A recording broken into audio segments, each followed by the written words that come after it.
Hello viewers, Tollywood story এক্সপ্লেনারে তোমাদের সবাইকে স্বাগত জানিয়ে রাঙামতি তীরন্দাজের আজকের পর্বের রিভিউ আমি শুরু করছি। শুরুতেই একলব্য তার অফিসার স্যারকে ফোন করে বলে দিচ্ছে যে আগামী কটা দিন সে ছুটি নিতে চাইছে, কেননা বলছে যে তার ওয়াইফ, আপনারা তো শুনেছেন হয়তো, এরকম তীরন্দাজি করতে গিয়ে সে তীরবিদ্ধ হয়, কিছুজন তাকে পুরো তীরে ছিন্ন বিচ্ছিন্ন করে দিয়েছে আর কি। তো সেই অবস্থাতেও সে ন্যাশনাল খেলাতে হার মানেনি, সেই অবস্থাতেও সে লড়ে গেছে, কিন্তু শেষ অবধি পারেনি, কী করেই বা পারবে। তো ওই স্যারও শুনে কিন্তু খুব আফসোস করছেন, মানে খুব খারাপ লাগছে ওনারও, উনি শুনেছেন ব্যাপারটা, কিন্তু তবু এই যে একলব্যের মুখে শুনলেন, এটা সত্যিই খুব খারাপ লাগছে ওনার শুনে।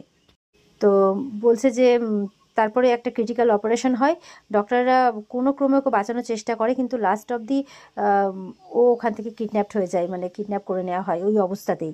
আমরা জানি না ও এখন কেমন আছে, কোথায় আছে, সেই জন্য ছুটি হলে খুব ভালো হয় স্যার। তো বলছে ঠিক আছে, তুমি আগামী 7 দিন ছুটির জন্য অ্যাপ্লাই করে দাও, আমরা স্যাংশন করে দিচ্ছি। তবে 23শে জুলাই কিন্তু কলকাতা থেকে জয়পুর নাকি একটা স্পেশাল ফ্লাইট যাবে, আর সেখানে পাইলটদের মধ্যে একলব্যকেই চুজ করা হয়েছে, তাই বলছে।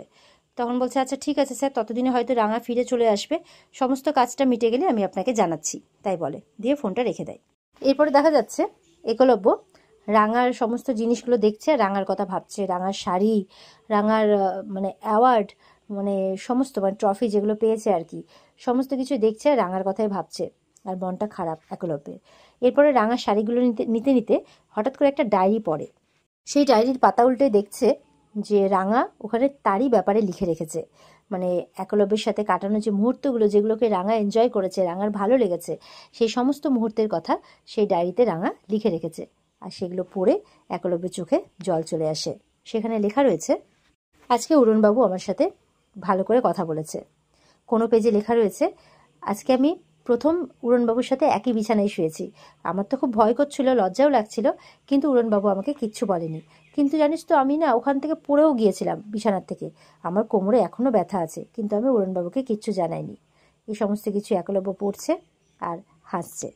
জন্মদিনের কথাটা লেখা আছে যে প্রথম, মানে আমার জন্মদিন তো কখনো কোথাও পালন হয়নি, এখানে সবাই মিলে আমার জন্মদিন পালন করেছে, উড়নবাবু আমার জন্মদিনটা মনে রেখেছে, এই সব কিছু লেখা আছে। তারপর আবার সে যে তার উড়নবাবুকে কতটা ভালোবাসে সেই সমস্ত কথাও লেখা আছে। আবার এটাও লিখেছে যে আমি জানি যে উড়নবাবু আমাকে কোনোদিনই ভালোবাসবে না, কিন্তু আমি কি পারবো কোনোদিনও তবু উড়নবাবুর মনের মতো হতে, মানে এই সমস্ত কথা লেখা আছে, যেটা পড়ে প্রচণ্ড ইমোশনাল হয়ে পড়ে একলব্য, ডায়েরিটাকে বুকের মধ্যে জড়িয়ে ধরে কাঁদতে থাকে। এদিকে রাঙার কথা ভাবতে ভাবতেই কিন্তু একলব্যের মা নিচে ডাকছে, সত্যজিৎ বাবু এসেছেন, কথা বলবে তোর সাথে। একলব্য দৌড়ে যায়, দৌড়ে গিয়ে জিজ্ঞাসা করে রাঙার কোনো খোঁজ পেলেন। আর ওদিকে তখন আহিরি আর বৃন্দা ঢুকছে।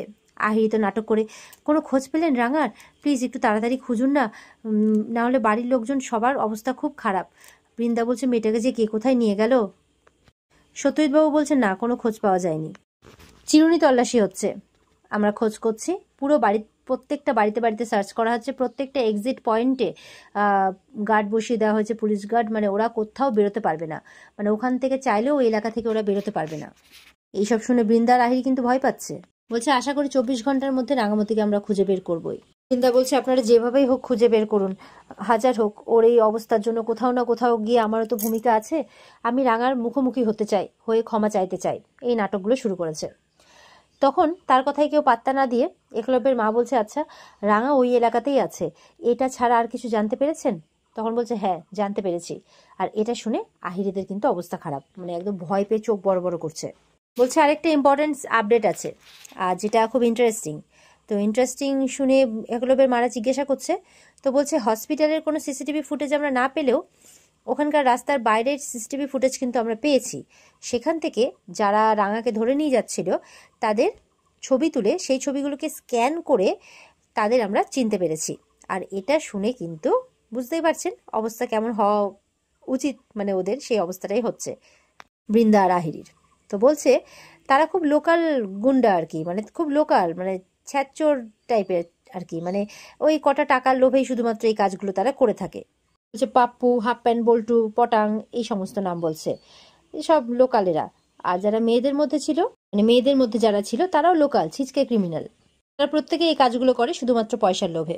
এইসব শুনে বৃন্দা অজ্ঞান হওয়ার ভান করছে, এবার আহিরি ধরে ধরে নিয়ে যাচ্ছে। একলব্যের বাবা বলছে আবার কি হলো?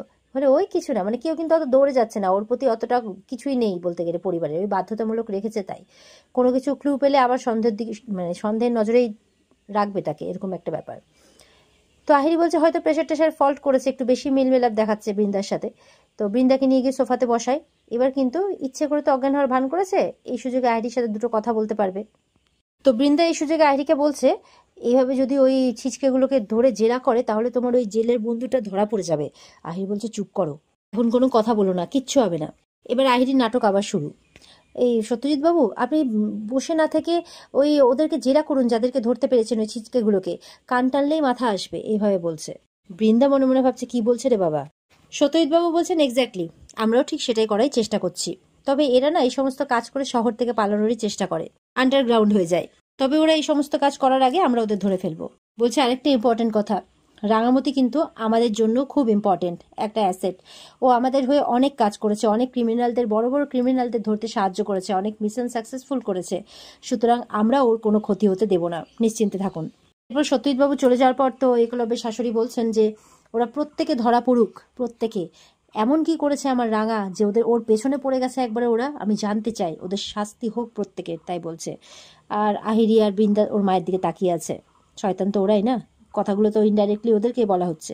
একলব্য বলছে সত্যি বলছো তুমি, মেয়েটা খুব অভাগা, জীবনে কিছু পায়নি, মেয়েটা শুধু স্যাক্রিফাইসই করে গেছে। তবুও বলতে বলতে থেমে যায়, আর পেছনে আহিরি একলব্যের দিকেই তাকিয়ে আছে। একলব্য কিছুক্ষণ পর বলছে ওর এই স্যাক্রিফাইসের মূল্য ওর পাওয়া উচিত। আহিরি মনে মনে বলছে রাঙা ফিরলে তো স্যাক্রিফাইসের মূল্য দেবে, কিন্তু রাঙা কি ফিরবে কখনো? দিকে দেখা যাচ্ছে মানসিক বিভাগে রাঙার কিন্তু দেখাশোনা চলছে। নার্স বলছে আগের থেকে অনেকটা বেটার, ডক্টর বলছে প্রেশারটাও একটু নর্মাল আছে। রাঙা কিন্তু তখন চোখ খুলে আবছা আবছা দেখতে পাচ্ছে সেই ডক্টরকে আর সেই নার্সকে। কিছুক্ষণের জন্য পরিষ্কার দেখছে, কিছুক্ষণের জন্য আবার আবছা হয়ে যাচ্ছে। এরপরে ওই ডক্টরের কাছে আহিরির ফোন আসে। আহিরি বলছে আপনারা কি করছেন ওখানে? এতদিন হয়ে গেল, আপনারা ওখান থেকে যাচ্ছেন না কেন? আরে পুলিশ পুরো চিরুনি তল্লাশি চালাচ্ছে, আপনাদের ওখানে কখন যে ফোর্স নিয়ে উপস্থিত হয়ে যাবে আপনারা বুঝতেও পারছেন না। বলে হ্যাঁ আমরা প্রিপারেশনে নিচ্ছিলাম আর কি। বলে তাড়াতাড়ি করুন প্লিজ। আর হ্যাঁ, ডক্টর বলছে রাঙা কিন্তু একটু রিকভারি করছে, বলছে ওর মাথা যাতে কাজ না করে, আপনারা ওষুধটা কিন্তু চালাতে থাকুন। বলছে হ্যাঁ ঠিক আছে। এই বলে আহিরি ফোনটা রেখে দেয়। এদিকে বৃন্দা বলছে আহিরিকে তুমি এত চিন্তা করছো কেন? ওই হসপিটালটা তো অনেকটা ভেতরে, পুলিশ ওখানে পৌঁছতে পারবে না। আহিরি বলছে তুমি বুঝতে পারছো না, পুলিশ চিরুনি তল্লাশি করছে, যে কোনো সময় পৌঁছে যাবে আর আমাদের খেলাটা শেষ হয়ে যাবে। বৃন্দা তো ভয় পেয়ে যায়, বলছে আহিরি বলছে কিছুতে আমাদের খেলাটা শেষ করা যাবে না। আহিরি বলছে আমরা যে রাঙাকে মারার প্ল্যান বানাচ্ছি সেটা কাউকে বুঝতে দেওয়া যাবে না, যে এটা যদি কোনোদিনও প্রমাণ হয়ে যায় তবে কিন্তু আমরা শেষ, তোমার আর এই বাড়িতে ফেরা হবে না, আর আমারও একলব্যকে পাওয়া হবে না। বৃন্দা বলছে আমিও তোমার সঙ্গে একমত। তখন কিন্তু সভ্য চলে আসে, বলে একমত? কোন ব্যাপারে একমত? আর এরা দুজনে একবারে চমকে ওঠে, চোখ বড় বড় করে সভ্যর দিকে তাকাচ্ছে। এরপরে সভ্য আসে, বলে কি হয়েছে, এত কিসের কথা তোমাদের? আহিরিকে দেখছি যে এই ঘর থেকে বেরোতেই চাইছে না, তুমি আসার পর থেকে তোমার সাথে দেখছি প্রচুর ভাব, আর তুমি বা কিসে একমত হচ্ছিলে আহিরির সাথে? আহিরি তো তখন কথা ঘুরিয়ে কি বলবে, তখন বলছে আসলে রাঙার জন্য সবাই খুব চিন্তা করছে, তো রাঙাটা বাড়ি ফিরে আসতে তাড়াতাড়ি করে সবটা ঠিক হয়ে যায়, পুলিশ যে কবে খুঁজে বের করতে পারবে, মানে এই সমস্তই কথাবার্তা বলছিলাম। তখনই বৃন্দা বৌদি আর কি মানে বলছিল আর কি এরকম ভাবে যে হ্যাঁ আমিও তোমার সঙ্গে একমত। ও বলছে তা ঠিক, আমিও তো রাঙাকে নিয়ে খুব চিন্তার মধ্যেই রয়েছি। তখন ওখানে সাত্তকী আসে, বলছে যে এই দাদা গাড়ি ডাকতে বলছে একলব্য, দেখ তো এত রাত্রে ও নাকি আবার রাঙাকে খুঁজতে যাবে। আর এটা শুনে কিন্তু আহিরি আর বৃন্দা ভয় পেয়ে যায়, কারণ তারা সবকিছু প্ল্যান করলেও এইটা কিন্তু তাদের ভাবনার মধ্যে ছিল না যে একলব্য এমন কাজও করতে পারে। এরপর দেখা যাচ্ছে একলব্য জোর করে বেরোচ্ছে, আহিরি এসে আটকাচ্ছে, না তুমি যাবে না, এত রাত্রে তুমি যাবে না, একা তুমি যাবে না। এরপরে বেরোতে গেলে মানে আহিরিকে সরিয়ে বেরোতে গেলে ওপর থেকে তখন ওই বৃন্দা আর সাত্তকী আসে, তারা আটকানোর চেষ্টা করছে, তারাও পারছে না, বরদাও আটকানোর চেষ্টা করছে। এরপর পাঞ্চালি অঙ্কুর আসে, তারাও আটকানোর চেষ্টা করছে, তুই একা কেন যাবি, সঙ্গে তাহলে আরেকজনকে নিয়ে যা, তারা মাকে বলি। একলব্য কারো কোনো কথা না শুনে বেরিয়ে যায় তাড়াহুড়ো করে। সাত্তকী বলছে বেরিয়ে তো যাবেই, বেঁচে আছে না মরে আছে তার কোনো ঠিক নেই, পুলিশও খুঁজে পাচ্ছে না, আর ও বেরিয়ে গেল খুঁজতে। সভ্য বলছে রাঙা তো একলব্যের বউ, সেটা তো মানবি। সাত্তকী বলছে থাম তো, থাম থাম থাম, কত যে বউ জানা আছে। বৃন্দা বলছে আহিরিকে এটা তো তোমার প্ল্যানের মধ্যে ছিল না নিশ্চয়ই, এবার কি করবে? আহিরিও কিন্তু চিন্তায় পড়ে গেছে। এদিকে দেখা যাচ্ছে রাঙা কিন্তু ওর বিছানা থেকে উঠছে, আর আবছা আবছা মনে পড়ছে প্রথম দিন যেদিন ইঞ্জেকশন দিচ্ছিল সেই দিনটার কথা মনে আছে, সেই দিনটার কথা ভাবছে যে এখানে এসে কারা তাকে ইঞ্জেকশন দিচ্ছিল। এবার কিন্তু আস্তে আস্তে করে বিছানা থেকে নেমেও পড়েছে আর বাইরের দিকে যাচ্ছে। খুব কষ্ট হচ্ছে, হাঁটতে পারছে না ব্যথাতে, তবুও কিন্তু বাইরের দিকে যাচ্ছে। আশেপাশটা ভালো করে দেখছে, যতটুকু দেখতে পাচ্ছে চোখে।